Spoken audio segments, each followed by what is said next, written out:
Новае кадровае прызначэнне ў аб'яднаным пераходным кабінеце. У Беларусі стартавалі вайсковыя зборы для аграрыяў.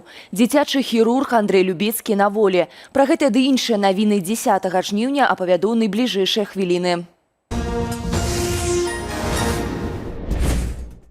Вольга Зазулінская – новая прадстаўніца місіі дэмакратычных сілаў ва ўкраіне. На гэтай пасадзе яна заменіць Светлану Шаціліну, якая працягне працу ў каардынацыйнай радзе. Пра кадравыя змены абвясцілі падчас канферэнцыі «Новая Беларусь», што напярэдадні прайшла ў Варшаве. Раней Зазулінская адказвала ў аб'яднаным пераходным кабінеце за сацыяльную палітыку. Замест яе гэты кірунак узначаліць Юлія Міцкевіч. Зазулінская – 4-я прадстаўніца дэмакратычных сілаў ва ўкраіне. Пра свае планы на новой пасадзе яна распавяла маім калегам у нядзельнай студыі «Белсат». Прадстаўніка прызначаюць для таго, каб пашырыць палітычную прадстаўленасць ва ўкраіне. Гэта першапачаткова. І каб адбудоўваць вот гэтыя звязкі, да, каб разумець, якія ёсць патрэбы у беларусаў ва ўкраіне. Разумець не таму, што мы не ведаем. Мы ўсё ведаем. Але калі мы можам узмацняць тыя арганізацыі, ініцыятывы, тых актывістах, якія ўжо цягам некалькі год робяць справу, вельмі каштоўную справу, да? Яны адстойваюць правы беларусаў ва ўкраіне. Калі з нашага боку мы будзем узмацняць гэта ж вельмі добра. Па-за межамі Беларусі з'явіцца онлайн-паліклініка беларускіх лекараў у выгнанні. Яна будзе дапамагаць уразлівым катэгорыям насельніцтва. Новы праект пад назваю «Раёнка» падчас канферэнцыі «Новая Беларусь» анансаваў намеснік прадстаўніцы АПК ў сацыяльнай палітыцы Станіслаў Салавей. Раёнка – гэта па сутнасці онлайн-паліклініка, разлічаная на ўразлівыя групы. Пад імі мы маем на ўвазе не толькі палітвязняў, шматдзетныя сем'і і бацькоў-адзіночак. Мы таксама адносім да іх людзей, якія жывуць за межамі буйных гарадоў. У невялікіх гарадах і вёсках, дзе часта ўзнікаюць праблемы з даступнасцю і якасцю медычнай дапамогі. У праекце будуць браць удзел толькі тыя медыкі, што з'ехалі з Беларусі пра сваю палітычную пазіцыю. Першых пацыентаў раёнка плануе прыняць ужо ў верасні. Асаблівую ўвагу нададуць бяспецы. І лекары і пацыенты будуць ананімнымі, а іх асобу будуць правяраць розныя спецыялісты.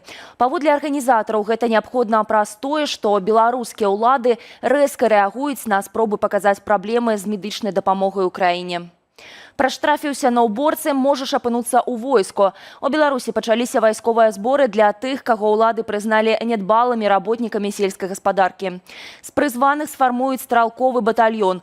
Іх чакаюць заняткі ў інжынернай, агнявой і медычнай падрыхтоўцы. Праходзіць яны будуць у тым ліку ўначы. Пасля вучобы іх плануюць скіраваць у раёны выканання вучэбна-баявых задачаў. Ці маецца пад гэтым на ўвазе мяжа з Украінаю, куды раней загадаў адпраўляць іх Лукашенка, невядома. Адправіць на зборы, цытата, «несуноў, п'яніцаў, гультаёў і лайдакоў» Лукашенка загадаў у канцы ліпеня, у разгар уборачнай кампаніі. Спісы такіх працаўнікоў мусілі складаць старшыні райвыканкамаў разам з ваенкаматамі і кіраўнікамі гаспадарак.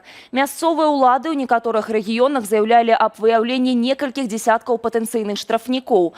Аднак Лукашенка 7 жніўня заявіў пра больш чым 5000 такіх асобаў, якіх назваў, цытата, «батальёна тактычнымі групамі». Сталася вядома аб вызваленні палітзняволенага доктара Андрэя Любецкага. Выбітна сківічна-тваравы дзіцячы хірург цалкам адбыў 6-гадовы турэмны тэрмін. Андрэй Любецкі доўгія гады працаваў у дзяржаўных і прыватных беларускіх клініках, рабіў унікальныя аперацыі і выкладаў у медычным універсітэце.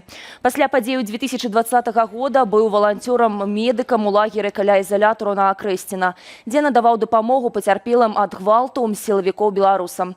Доктара Любецкага таксама затрымлівалі на акцыях пратэсту. А вясной 2021-го на Андрэя і ягоную жонку Наталю пачаўся ціск з боку прапагандыстаў і сілавікоў. Наталя разам з 4 дзецьмі вымушаная была пакінуць Беларусь. У траўні таго ж года Андрэя Любецкага затрымалі, а пазней прысудзілі яму 5 гадоў зняволення за ўдзел у масавых беспарадках, распальванне варожасці і знявагу Лукашэнкі. Пакаранне хірург адбываў у калоніі ў Бабруйску і ў Жодзінскай турме. А незадоўга да планаванага вызвалення Любецкаму дадалі год за нібыта парушэнне рэжыму утрымання. Вызвалялі Андрэя Любецкага найверагодней з калоніі для рэцыдывістаў у Горках. Ізраіль адрынуў прапановы прэзідэнтам США Дональда Трампа план замірэння ў сектары Газа. Прэм'ер-міністр краіны Беньямін Нетаньяху заявіў, што ізраільскія войскі не пакінуць анклаў, пакуль не будзе дасягнутае поўнае разбраенне групоўкі Хамас. צה"ל לא יבצע נסיגה כלשהי. Калі я кажу пра ліквідацыю Хамас і яго ўзбраення, гэта азначае цяжкае ўзбраенне і менш цяжкае ўзбраенне і ўсю стралковую зброю, усю зброю. Мы говорим пра сапраўдны, а не эфектыўны дэмантаж. Цяпер мы размаўляем з амерыканцамі на гэтую тэму. У іх ёсць ідэі, некаторыя з іх прымальныя для нас, а некаторыя непрымальныя. Існаванне Ізраілю і бяспека ўсіх грамадзянаў Ізраілю не падлягаюць перамовам. Мы цвёрда адстойваем гэтыя інтарэсы. Мы робім гэта не ў рэкламных офісах. Мы сапраўды робім гэта на месцах. 15-пунктовый план урэгулявання сітуацыі ў Газе быў прапанаваны ініцыяванай Трампам Радой міру.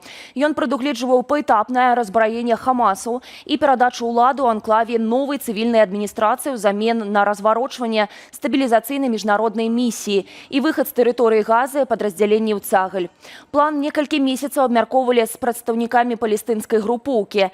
І ў канцы ліпеня Трамп паведаміў пра згоду Хамасу і сур'ёзны прарыў у перамоўным працэсе.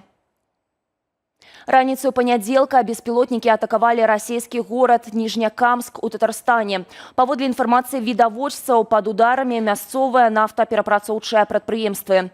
У Ніжнякамску дзеюць НПЗ «Таиф НК» і «Танека», што належыць карпорацыі «Татнафта». Апошні ўважаецца адным з найбольш сучасных і важных нафтапаліўных прадпрыемстваў краіны-агрэсаркі. У горадзе таксама працуе нафтахімічны завод «Ніжнякамск Нафтахім», што спецыялізуецца на вытворчасці сінтэтычнага каўчуку і палімераў. Ніжнякамскім прадпрыемствам не ўпершыню адчуваць на сабе атакі БПЛА. Апошні удар па горадзе адбыўся 8 ліпеня. І вяртаемся да беларускіх падзеяў. Няспраўны інтэрнэт-роутер ледзь не прывёў да трагедыі у адным з інтэрнатаў Полуцку. Сігнал аб узгаранні на вуліцы Касманаўтаў паступіў на пульт дзяржаўнай службы Міністэрства надзвычайных сітуацый учора днём. Работнікі, што прыбылі на месца, выявілі маштабнае задымленне ў адным з пакояў інтэрнату. Як аказалася, прычынай стаўся роутер, які працаваў у аварыйным рэжыме. Ратавальнікі задзейнічалі вогнетушыльнік. Пацярпелых у выніку ўзгарання няма. Эвакуацыя жыхароў інтэрнату не праводзілася. А на возеры Нара чартаўнікам давялося даставаць з вады пасажыраў катамарану. На шчасце, таксама ніхто не пацярпеў. Катамаран, які перакуліўся больш чым за 800 метраў ад берагу вечарам 8 жніўня, заўважылі работнікі мясцовай ратавальнай станцыі. На месца адразу высалілі катар. Двух пасажыраў, мужчыну 1987 і жанчыну 1990 года нараджэння, дасталі з вады. Абодва мелі на сабе ратавальныя камізэлькі і не пацярпелі. Пасля спёкі ў 40 градусаў амаль замаразкі. На Палесе мінулай ноччу тэмпература паветра апускалася да плюс 4,9 градуса, а на глебе да плюс 0,5. Але ўжо сёння ў Беларусь з паўднёвага захаду прыйдзе цяплейшы цыклон. Днём слупок тэрмометра падымецца да плюс 30, у Мінску да плюс 27. Істотных ападкаў не чакаецца. А вось ужо 11 жніўня надвор'е рэзка зменіцца. Беларусь перасячэ холодны фронт. У большасці рэгіёнаў пройдуць дажджы, чакаюцца навальніцы і парывісты вецер. Пасля чаго тэмпература знізіцца да плюс 19, плюс 25 градусаў. Пра развіццё падзею апавядуць мае калегі ў вечаровых выданнях «Аб'ектыву» і студыі «Белсат» о 19 гадзіне. Заклікаю падпісвацца на нашы сацыяльныя сеткі, а таксама, калі для вас гэта бяспечна, паставіць лайк і пракаментаваць гэта выданне ў Ютубе. Так вы падтрымаеце нашу працу і дапаможаце распаўсюду незалежнай інфармацыі. Беражыце сябе і заставайцеся з «Белсатам».